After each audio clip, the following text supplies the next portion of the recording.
Assalamualaikum warahmatullahi wabarakatuh. Perkenalkan saya Syaira Zahra Putri dengan NIM 6670230139 dan rekan saya yaitu Puspa Indah Rahayu dengan NIM 6670230131. Jadi tujuan kami membuat video ini adalah untuk memenuhi tugas UAS mata kuliah Gender dan Politik. Jadi di sini kami akan membahas mengenai patriarki, maskulinitas, dan relasi kuasa dalam partai politik. Studi kasus dugaan kekerasan oleh elit politik pada tahun 2024. Satu hari, satu laporan, lalu hilang. Laporan dicabut pada hari yang sama dengan alasan diselesaikan secara kekeluargaan. Pertanyaannya, apakah ini keadilan atau kekuasaan yang sedang bekerja? Lalu, siapa yang sesungguhnya dilindungi oleh penyelesaian damai? Pada 4 Oktober 2024, Ahmad Ridho Sabana selaku Ketua Umum Partai Garuda dilaporkan ke Polda Metro Jaya atas tuduhan melanggar pasal 351 dan 352 KUHP.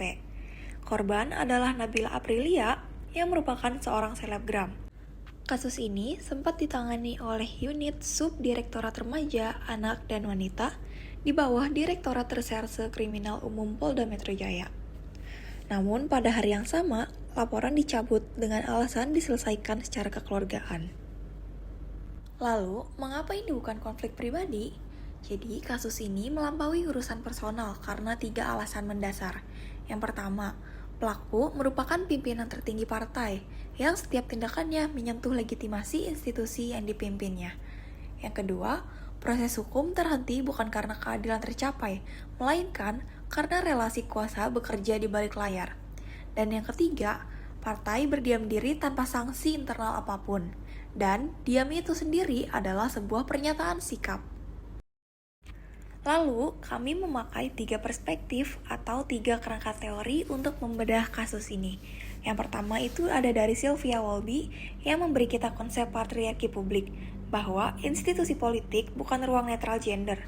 Lalu, selanjutnya itu ada Pierre Bourdieu yang menjelaskan bagaimana dominasi bekerja tanpa paksaan fisik melalui kekerasan simbolik dan habitus.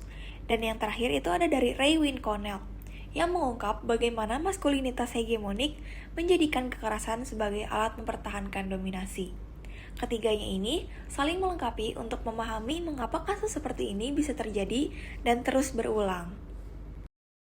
Baik, kita masuk ke perspektif pertama, yaitu dari Walby dengan konsep patriarki publik, yang menegaskan bahwa partai politik bukan ruang netral gender. Walby pada tahun 1990 menegaskan bahwa institusi negara dan partai politik adalah arena di mana hubungan kekuasaan berbasis gender secara aktif dibentuk dan diperkuat. Bukan sekedar panggung netral yang kebetulan diisi oleh laki-laki. Perpindahan dari patriarki private ke patriarki publik tidak menghapus subordinasi perempuan. Ia hanya memindahkannya ke bentuk yang lebih terorganisir secara institusional. Dan justru karena itu lebih sulit dikenali dan ditentang.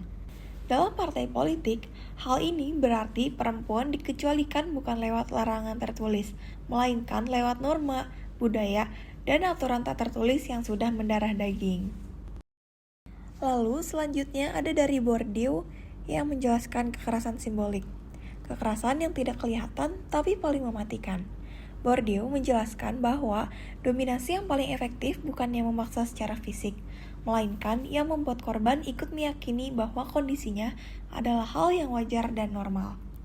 Melalui konsep habitus, ia menunjukkan bahwa pola dominasi maskulin terasa alami karena telah diinternalisasi sejak lama melalui sosialisasi. Lalu, melalui konsep arena, ia menjelaskan bahwa ketua umum partai menduduki posisi puncak dengan akumulasi modal simbolik, sosial, dan politik yang jauh lebih besar dari siapapun di sekitarnya. Nah, ketimpangan model inilah yang membuat korban menarik laporan. Bukan karena bebas memilih, tetapi karena sistem menjadikan perlawanan terasa mustahil. Selanjutnya adalah maskulinitas hegemonik dalam politik. Raywin Connell dalam gender dan power mengemukakan kalau masyarakat itu tidak memiliki satu jenis maskulinitas saja, tapi beragam bentuk maskulinitas yang paling terkait dalam sebuah struktur hierarki. Di puncak hierarki itu ada apa yang disebut Connell sebagai maskulinitas hegemonik, yaitu konfigurasi praktik gender yang pada masa tertentu berhasil meraih posisi hegemonik dalam suatu tatanan gender, sehingga melegitimasi patriarki dan memastikan dominasi pria atas wanita. Jadi maskulinitas hegemonik itu nggak selalu sejalan dengan maskulinitas yang paling relevan atau prevalent secara statistik, melainkan merupakan maskulinitas yang paling dicita-citakan secara normatif yang menjadi patokan, dihormati, dan direproduksi melalui praktik-praktik budaya, institusional, dan interpersonal. Selanjutnya ada relasi kuasa Foucault.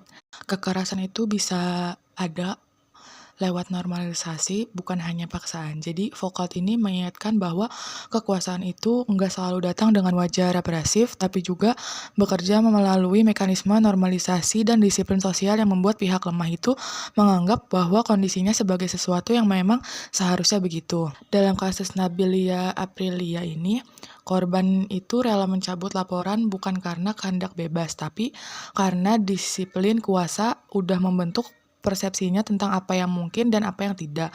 Publik ini menerima penyelesaian keluarga karena kuasa telah menaturalisasi ketidakadilan itu, dan partai yang tidak bereaksi adalah partai yang secara diam-diam memberikan persetujuannya.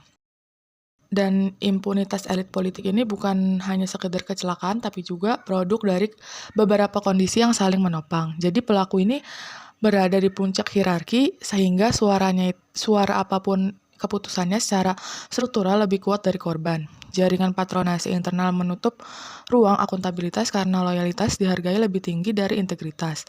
Mekanisme penyelesaian kekeluargaan ini telah dilembagakan sebagai norma yang dianggap bijak, dan ketidakadilan sanksi etik dari partai secara implisit membenarkan seluruh pola ini. Nah, menurut Sugiyarni tahun 2021, mekanisme perlindungan institusional menempatkan kepentingan modal simbolik partai di atas tanggung jawab moral dan hukum untuk melindungi korban. Selanjutnya ada dampak internal terhadap demokrasi. Ketika pemimpin utama partai diduga melakukan kekerasan tapi tidak menerima sanksi internal apapun, yang runtuh itu bukan hanya kepercayaan satu orang terhadap satu partai. Yang runtuh itu keyakinan bahwa partai politik adalah institusi demokratis yang sesungguhnya. Kader perempuan membaca peristiwa ini sebagai sinyal bahwa perlindungan terhadap mereka bukan nilai yang benar-benar dipegang atau yang digaungkan, dan publik pun membacanya sebagai bukti bahwa jabatan dan jaringan bisa menjadi tameng dari tanggung jawab hukum maupun etika. Nah, demokrasi internal Partai Indonesia pun terbukti masih bersifat prosedural, ada aturannya tapi tidak ada substansinya. Kemudian media sosial dan respon publik. Kasus yang viral di platform X atau Twitter yang memicu diskusi publik yang jauh melampaui peristiwa kekerasan itu sendiri, masyarakat itu nggak hanya mempersoalkan tindakan individu, mereka juga mempertanyakan kultur politik yang dianggap permisif terhadap perilaku agresif tokoh laki-laki yang berkuasa. Media sosial itu udah menjadi arena baru tuntutan akuntabilitas yang tidak bisa diabaikan oleh institusi politik manapun. Jadi viralitas ini tidak sama dengan keadilan. Tanpa tindak lanjut institusional yang nyata, tekanan publik itu lambat laun akan menguap dan kasus berikutnya tinggal menunggu waktu saja untuk diviralkan. Kemudian ada kritik struktural yang dimana tidak ada mekanisme etik internal yang benar-benar independen dan berperspektif gender. Oligarki internal menjadikan pemimpin nyaris tak tersentuh dari dalam, dan perempuan tidak memiliki posisi strategis yang cukup untuk menggugat dari dalam sistem. Kemudian budaya penyelesaian damai dilembagakan sebagai kebijaksanaan, bukan sebagai kegagalan keadilan, dan tidak ada standar minimal integritas personal yang disyaratkan bagi mereka yang menduduki posisi tertinggi partai. Kemudian dari kasus-kasus tersebut dirumuskan rekomendasi untuk reformasi bukan pilihan tapi keharusan. Yang pertama itu ada akuntabilitas yang nyata, berarti membentuk mahkamah etik partai yang independen, transparan, dan berperspektif gender, bukan komisi internal yang melindungi atasannya. Kemudian ada representasi yang substantif, yang berarti menempatkan perempuan di posisi strategis pengambilan keputusan, bukan hanya sekedar memenuhi kuota 30% di daftar caleg. Yang terakhir ada reformasi budaya organisasi yang berarti membangun mekanisme mekanisme pelaporan yang aman, menerapkan zero tolerance terhadap kekerasan, menjadikan kesetaraan gender sebagai nilai bukan slogan kampanye. Nah, tanpa ketiga pilar ini, legitimasi partai akan terus melemah dan perannya sebagai pilar demokrasi akan tetap menjadi retorika belaka. Jadi dari kasus tersebut, partai yang melindungi elit atau partai yang melayani rakyat. Nah, selama norma patriarki dan maskulinitas toksik mengakar dalam budaya organisasi partai, demokrasi internal ini hanya akan menjadi retorika tanpa makna. Dari kasus Ahmad Rida Sabana dan Nabila Aprilia itu bukan kasus yang selesai ketika laporan ditarik, tapi adalah cermin, dan yang tercermin di sana adalah wajah institusi politik Indonesia yang belum selesai berbenah. Nah, pertanyaan yang tersisa untuk kita semua itu, sebagai pemilih, apa yang harus kita tuntut? Sekian presentasi dari kami. Terima kasih. Wassalamualaikum warahmatullahi wabarakatuh.